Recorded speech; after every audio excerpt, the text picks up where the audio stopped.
Welcome to Storycomic Presents, where we interview amazing storytellers and artists. This is episode 315. I'm your host, Barney Smith of Storycomic.com, and we're excited to have back with us the internationally acclaimed game designer and owner of Shewstone Publishing, and our good friend, Andrew Gronosky. Andrew. Thank you, Barney. It's a pleasure to be back. Great to see you again. So you came on, as I say, back in episode 215, and now we say this is episode 315, and you're really talking about your book that was part of Magonomia, and now you are talking about you have in early development another book. Is Drintera part of Magonomia, or this is a separate world? No, Drintera is a completely different thing. Drintera is a fantasy setting. It's a world for role-playing games like Dungeons and Dragons, but it's not connected to any particular rule system. It's system agnostic. And that does mean that it's all lore and plot ideas and background and no rules and mechanics. There are plenty of products out there that integrate the rules with the world, but this is one that doesn't. I think that there are plenty of people out there writing great rules, and I don't want to enter that crowded field. I think what I have to offer is on the narrative side. To create a setting for game masters to do their own original storytelling and provide them with a rich context, a lot of ideas and stimulation to do that. Because you've been a big proponent and fan of the fate core system. I have been, yes. And it doesn't mean you, not losing the past part. Like, you still are a fan of that, right. the fate core system. Yes. So what made you decide to say, you know what, I'm just going to make this a settings and not put it into any type of rules on this? I wanted to reach a broad audience, and I know that there's a big community who plays 5th edition Dungeons and Dragons. I think everybody in the role-playing hobby knows that. Right. And I also remember 3rd edition Dungeons and Dragons, which eventually spun off into Pathfinder. Mm-hmm. And Pathfinder is good. Now, each of these have their own settings. And I realized that there are actually a lot of lesser known games that also have a following that don't have as well developed a setting as Pathfinder in D&D. And I'm a bit of a game mechanics geek. I like the fate core system. I like the hero system. And there are actually quite a lot. There's Fantasy Age. There's 13th Age, which has its own world, but it comes with just one. And maybe you'd like to try something different, but still use your favorite rules. And that's really the idea, is you can use your favorite rules, or even, here's an advantage that occurred to me after I made the decision. Even if you like to experiment with rules and try different systems, you can keep the same story. You can keep the knowledge of the world if you experiment with different rule systems, because the rules are just completely separate. For those that like create games, or for those that actually create worlds, and for those that really understand what a tabletop role-playing game is, like, you know, having them scratch their head listening to this is like, but how do you create a magic system without creating rules on that? Like, how would you do that? Well, I don't entirely create a magic system. I don't need a magic system. All right. But we do have to ground the world in something relatable, in And we are aligning broadly with Dungeons and Dragons. And now there's a family of Dungeons and Dragons descended games.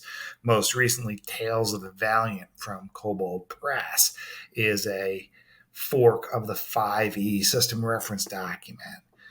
So now there's Dungeons and Dragons, and it's got two descendants, Pathfinder and Tales of the Valiant.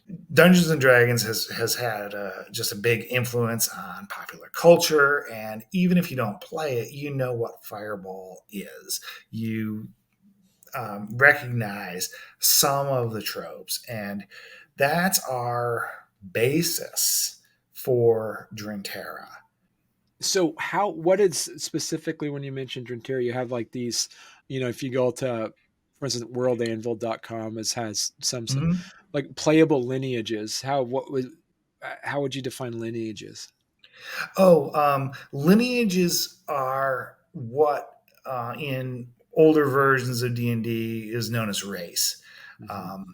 The way race is handled wasn't satisfying to me, Mm. and I'm following the example of Tales of the Valiant actually in dividing what was formerly known as race into lineage, which is the physical bloodline that you descend Okay. from, human, elf, maybe dwarf, orc, or some mix of those. So you can have multiple lineages. And heritage is the culture. And again, a character can have multiple heritages if they want. I want people to be able to make characters who are like real world people, Right. who do have, or who can have multiple lineages, multiple heritages. Right. Without creating a system in place, do you see that there is more freedom or constraints into making a system neutral game like this? It's more freedom, Okay. I think, because I can cherry pick elements from different games and work them into the setting, and I can also gloss over certain elements that I don't want to use and say, well, you can incorporate that if you want, but I'm not going to present it to you. I'm not going to talk about it, really build it into the world.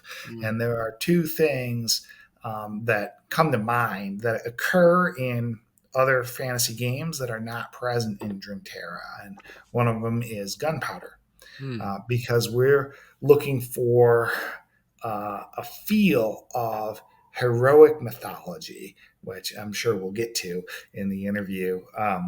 And gunpowder is not what I think of when I think of Jason and the Argonauts or Beowulf, or now I am drawing a blank on heroes like Maui from Polynesian lore and so on. Gunpowder is built into the Pathfinder rules. There's a gunslinger character class and so on. And if you're playing Pathfinder, you can, I think, without much effort, add gunpowder to the world if that works for you. But in my view, it wasn't compatible with the tone that we're trying to set, or not completely compatible. And another thing that we dispense with that's very much part of Dungeons and Dragons is alignment. And I like alignment. I like the alignment charts, that go around on memes. You've probably seen these on social media. What's your alignment based on how you put back a shopping cart and so on, right? Alignment's fun. I think that I've been playing using alignment. I've been playing Dungeons and Dragons for over 40 years. And I think that I have peaked on that. I think that if you relax the assumption of making it part of the character, whether they're good or evil, whether they are aligned with law or chaos, whether they are somehow orderly or disorderly in their temperament. If you say, let's not encode that, let's not make that an attribute of the character, It opens up more narrative possibilities than you give up on, in my view. So, for example, werewolves in Dungeons and Dragons are evil creatures. Okay, that fits with certain kinds of folklore. Uh, I saw on a Facebook group about mythology and folklore last week that there's an Irish shape changer changes in Irish folklore into a wolf, and I don't have the name of it. I'm bad with names. I don't remember the name of it. And they were defenders and protectors of their community, right? So that's not a different creature in Drintera. I mean, it is, but it's not. You would use the same rules, just erase the alignment. A lot of your stuff that you do is like with your gaming and stuff like that. It's there's a lot of a narrative progressiveness in it, and it's just like the idea of like really concentrating on character development and not necessarily role playing as an ROLE playing and not ROLL playing. There seems to be a lot of people with what they'll do is like as they're writing a book as well. You see this in the prose side of the arts where they will have like a sensitivity reader to check to see is this good. Do you see something along in the tabletop role playing scene as like especially what you're into is the prevalence or starting to be the introduction of that level of like sensitivity readers to say, hey, is this world that I've created seems to be inclusive to all levels of players? Yes, very much so. I call mine a sensitivity editor. I elevated their title.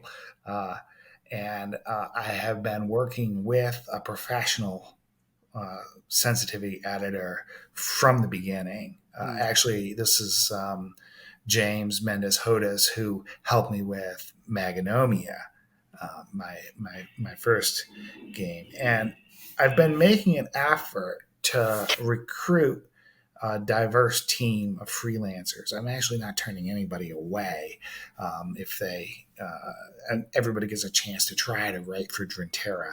And I hope I don't get too many right aspiring writers knocking on my door, but I can bring on some more, and just actively asking for people from underrepresented populations, right, underrepresented in the hobby, to join us and to take, they're invited to bring their perspective and to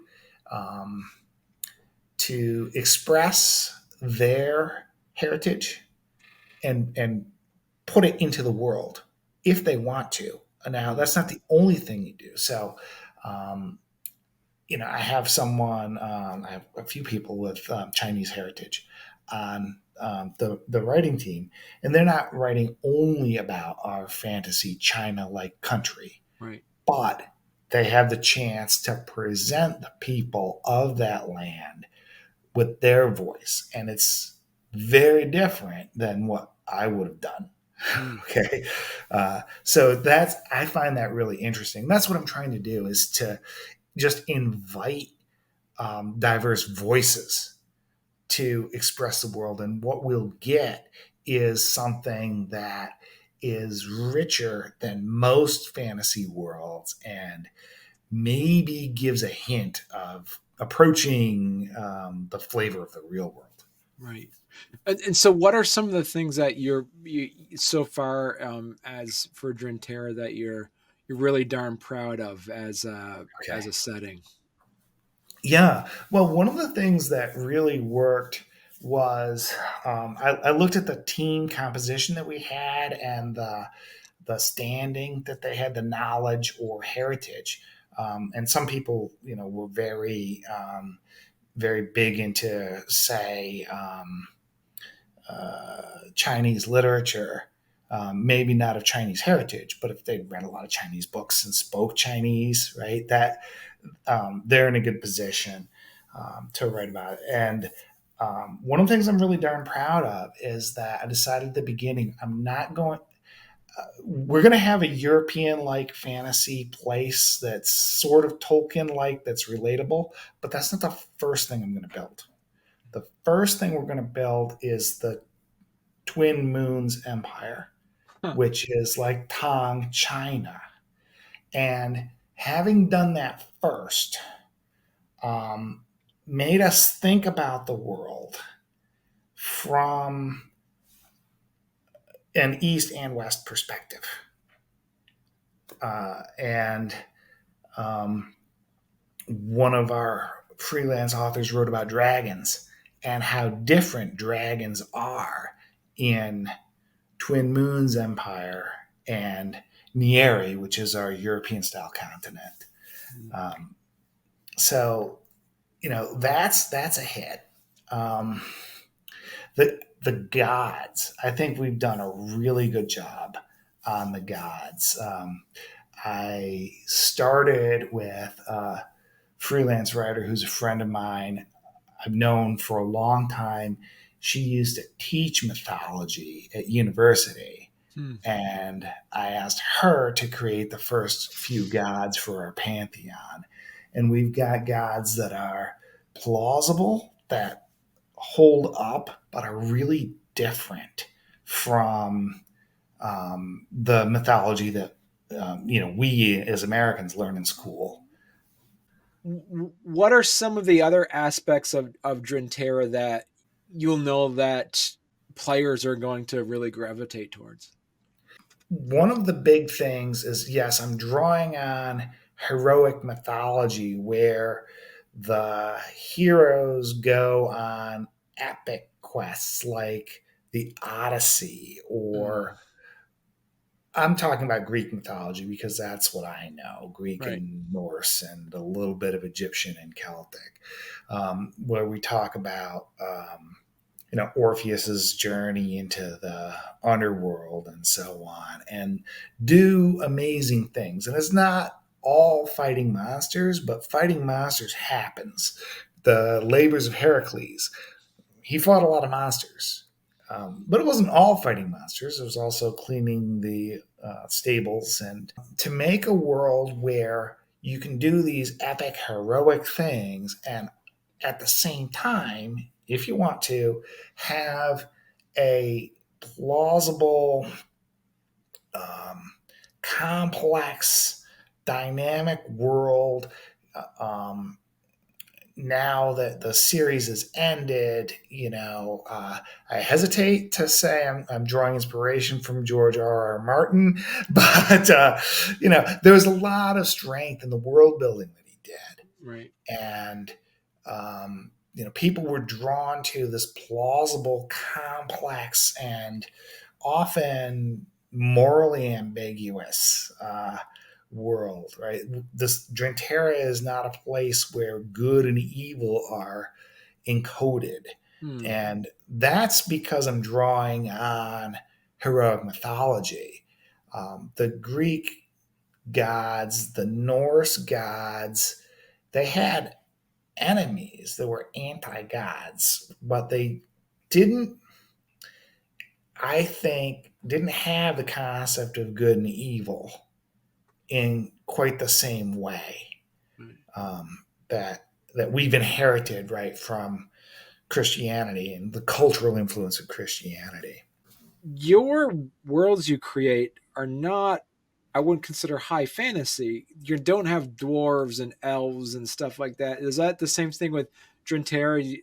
You don't have specific like elaborate races or anything. We do. Magonomia is historical fantasy, right? And Drintera is high fantasy. It's something that's more approachable. We're taking the geeky authors who have all this knowledge and passion for history and folklore and mythology and politics and economics, and they're writing all their cool stuff. Just maximum geekiness into the world. And I'm trying to wrangle them and make it playable and make it accessible. It it's going to look like a Dungeons and Dragons world, Right. but I hope that it will be deeper and richer, a literary quality world for Mm. people who are into that sort of thing. That's where we're going with it. Right. And how we're going to achieve that on a finite budget, right, in finite time, bears some discussion. um, uh, there will be a free booklet to get you started as an appetizer. Drintera is going to be published as a periodical. I'm going to be wrangling these freelancers and making effectively an online magazine. Oh, cool. And currently leaning toward Patreon as the vehicle for this. We'll use World Anvil for the publication, Patreon for the financing and the blog of the development, and we'll see how that goes. I have big plans, but right now I'm actually adjusting to the workload of wrangling a bunch of freelancers as they start to deliver great content, and I have to edit it. So Your initial idea, is this becoming bigger than you thought it was going to end up, or is this becoming or is it becoming more framed in something more specific than you thought it was going to be? it is becoming bigger than I thought it was going to be, and Okay. we are we're starting shallow, Mm. but with a hint or a teaser of Yeah. depth, which I hope will be stimulating, painting in some broad strokes. But we're doing some things at the beginning, like when we make a god, we're also creating a couple of myths. Okay. Where that god is involved, the things that they've done, and how they've affected people in the world. Bigger in that there's a lot to cover in order to meet expectations for D&D. You were asking about races, which we call lineages. Right. You need dwarves, you need elves, you need humans. We're going to have orcs as a playable lineage because I want to, for lack of a better word, humanize orcs. Right. I want orcs to be people. Goblins are people, Right. not necessarily the friend. The orcs might not be friends with the elves who live next door, but their conflict isn't just because they're orcs and they're evil. The conflict would be from our geeky geopolitical backstory that we Yeah. create. Okay. Is there any specific like lineage, or there's anything unique like that that you just like, wow, that's a great idea that one of your as another writer came up with?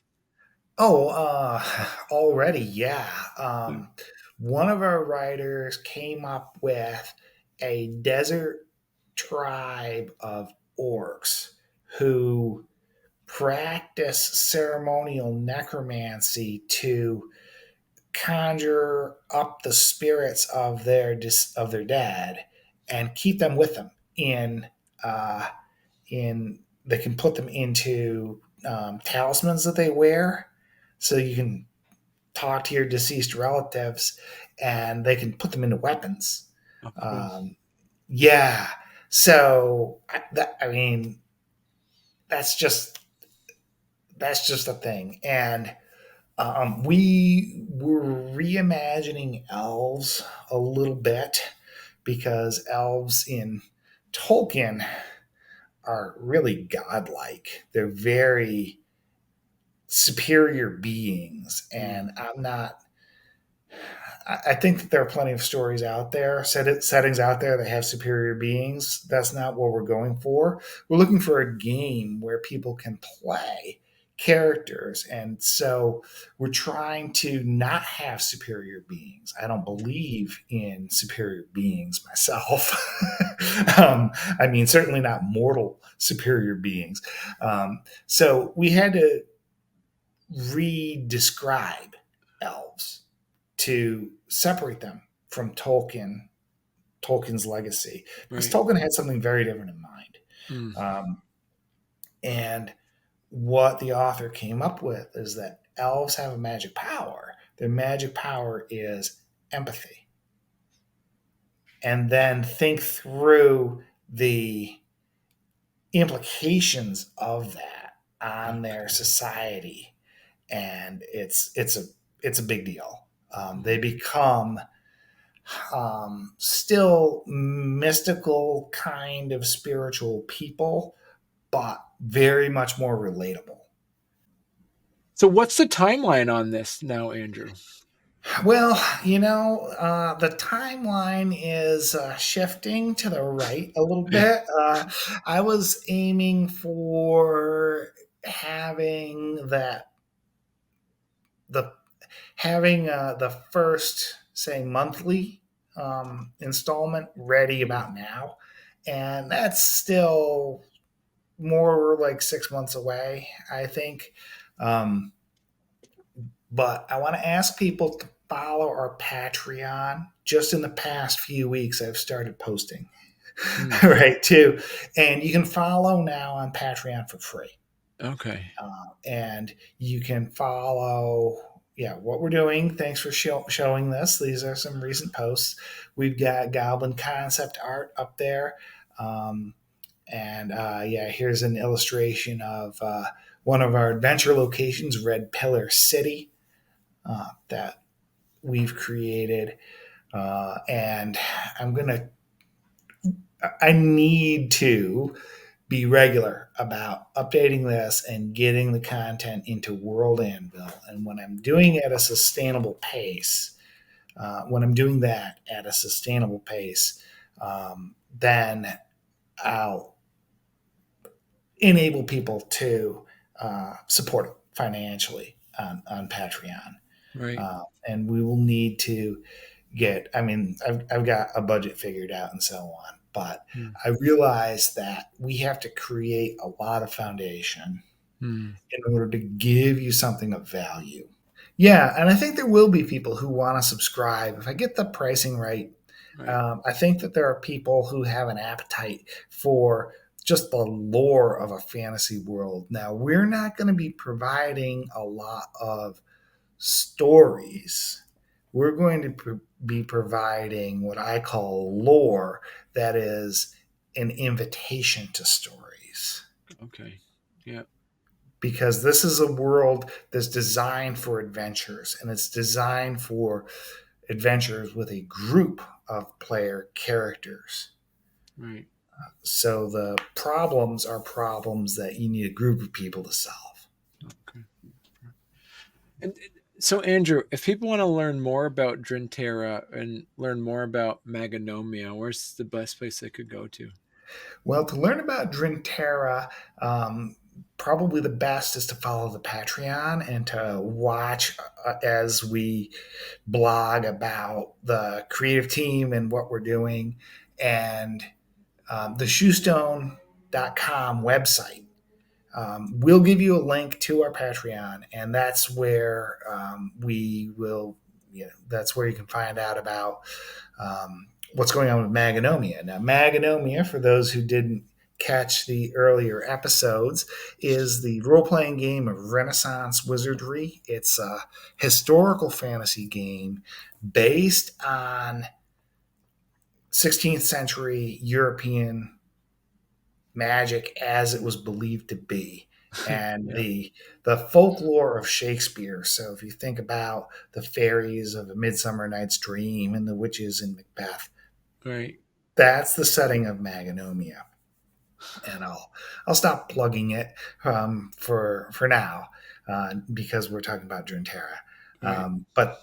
So the connection, right, is deep lore. Where in Magonomia we research the lore and we just gamify it. Right. In Drintera, we're unleashing our creativity and looking at lore, fascinating things in folklore and history, and riffing on them and making new stuff from that inspiration. It's a great concept. I'm so happy to see the work you're doing in a rules neutral setting. It looks pretty exciting. So Andrew, you're going to have to come back on when some testing of the system and seeing how it works in different systems. I would love to, and let's let's hope that it's less than another 100 episodes before I'm ready to do that. Yeah. Perfect. Well, thank you so much, Andrew. It was great talking to you again. Oh, it was great talking to you, Barney. Thanks again for having me on.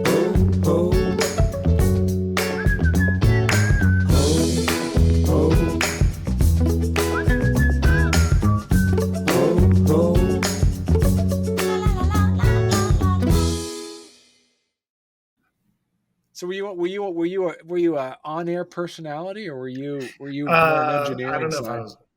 No, I was an on-air personality is maybe the way to put it. I was a newscaster my freshman year in college, so I read the news stories that we selected from the AP Wire, the telex machine back in Yeah. the day.